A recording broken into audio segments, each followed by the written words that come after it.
মৌসুমী স্বাভাবিক লঘুচাপ দক্ষিণ বঙ্গোপসাগরে অবস্থান করছে জানিয়ে আবহাওয়া অফিস বলেছে, এক বিভাগে বজ্রসহ বৃষ্টির পূর্বাভাস রয়েছে।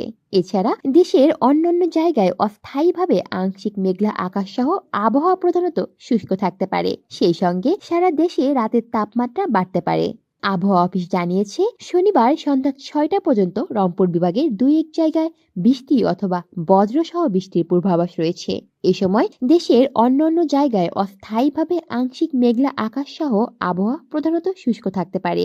এদিকে গতকাল শুক্রবার রাঙামাটিতে দেশের সর্বোচ্চ 34.5 ডিগ্রি সেলসিয়াস তাপমাত্রা রেকর্ড করেছে আবহাওয়া অফিস।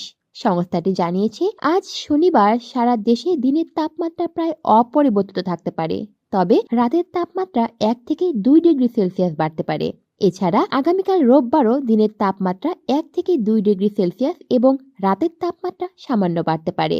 পরদিন সোমবারও দিনের তাপমাত্রা সামান্য বাড়তে পারে। আর বর্ধিত 5 দিনের আবহাওয়ার অবস্থা বলা হয়েছে, এ সময়ের শেষের দিকে দেশের উত্তর পূর্বাঞ্চল বৃষ্টি অথবা বজ্রসহ বৃষ্টি হতে পারে। কলি শিকদার, বাংলা নিউজ নেটওয়ার্ক।